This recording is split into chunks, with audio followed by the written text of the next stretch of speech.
Welcome to Pro9 TV.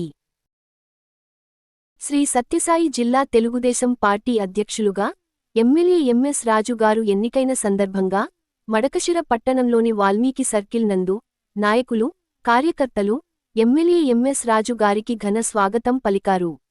అక్కడ నుంచి భారీ బహిరంగ ర్యాలీలో నాయకులు, కార్యకర్తలు ఎమ్మెల్యే ఎంఎస్ రాజు గారికి పూలవర్షం కురిపించి గజమాలతో సత్కరించడం జరిగింది. ఈ కార్యక్రమంలో ఎమ్మెల్యే ఎంఎస్ రాజు గారు మాట్లాడుతూ, శ్రీ సత్యసాయి జిల్లా తెలుగుదేశం పార్టీ అధ్యక్షునిగా నాకు అవకాశం కల్పించినందుకు గాను గౌరవనీయులు రాష్ట్ర ముఖ్యమంత్రి వర్యులు చంద్రబాబు నాయుడు గారికి, యువ నాయకులు, మంత్రివర్యులు నారా లోకేష్ బాబు గారికి, రాష్ట్ర తెలుగుదేశం పార్టీ అధ్యక్షులు పల్లా శ్రీనివాసరావు గార్లకు ప్రత్యేకమైన ధన్యవాదాలు ఈ బహిరంగ సభ ద్వారా తెలుపుతున్నానన్నారు.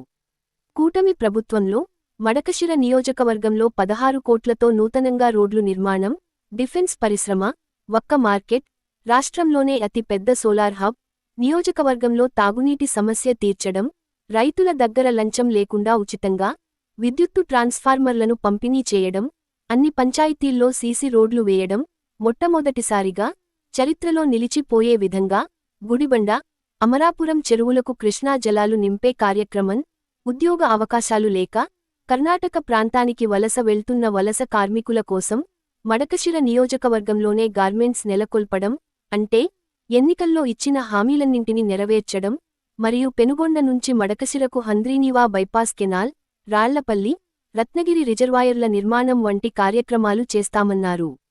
మడకశిర నియోజకవర్గ వ్యాప్తంగా అనేక అభివృద్ధి కార్యక్రమాలు చేస్తున్నామన్నారు.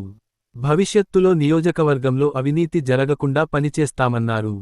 త్వరలో రాబోతున్న స్థానిక సంస్థల ఎన్నికల్లో మడకశిర నియోజకవర్గంలో 100% కూటమి అభ్యర్థులను గెలిపించి మడకశిర నియోజకవర్గంలో మరియు శ్రీ సత్యసాయి జిల్లాలో తెలుగుదేశం పార్టీ బలోపేతం చేసే విధంగా నాయకులు, కార్యకర్తలు పనిచేయాలన్నారు.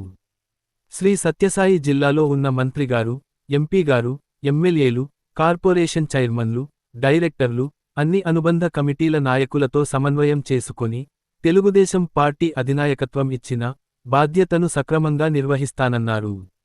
నాయకులు, గ్రామస్థాయిలో ఉన్న కార్యకర్తలను సమన్వయం చేసుకొని పార్టీ బలోపేతం చేసి ప్రజల్లో మంచి ఆలోచన ఉండే విధంగా ఎవరు ఉంటారో అలాంటి వాళ్లకే పదవులు వస్తాయన్నారు.